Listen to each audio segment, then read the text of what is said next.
নীল পাখিটা রোজ ভোরবেলা এসে ডাকতো। তার নামটা ঠিক মনে নেই, রোজ ডাকতো। সোনা ঠোঁটে তার রাঙা সূর্যের ছোঁয়া লাগতো। নিম গাছটায় রোজ ভোর হলে যেই ডাকতো, কি যে অদ্ভুত ভালো লাগতো। আহা, কবিতার মতো নামটা তার মনে নেই। কাঁচা সোনা রং কুড়ি ফুটতো চাপা বনে যেই, ভোরে ব্যঙ্গমা এসে ডাকতো। ঘুম ভাঙলেই মন পাখিটার ছবি আঁকতো। নীল মখমলে রাঙা টিপ আঁকা তার পাখাতে, মৃদু সমীরণ এসে দোলা দিত তরু শাখাতে। পাখি ডাকতো। তার ঝলমল রাঙা আলোকে, তার ছায়া কাপা নীল পালকে যেন মখমলে নীল সাগরের মায়া কাঁপতো।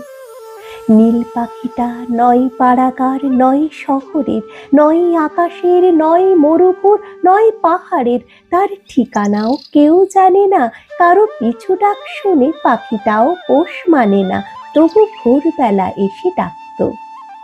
ঘুম ভাঙলে মন পাখিটার ছবি আঁকতো। নিম গাছটায় গান গেয়ে গেয়ে কি যে পেত সে, সব পেয়ে ঝির দেশে সন্ধ্যায় ফিরে যেত সে। সেই পাখিটার গান শুনতে খোকা খুকুরাও ভালোবাসতো। নীল সাগরের ঢেউ গুনতে, রাঙা স্বপ্নের জাল বুনতে, মায়া রাত্রির নীল নিঝুম ঘুম আসতো। পাখি ডাকতো, পাখি ডাকতো।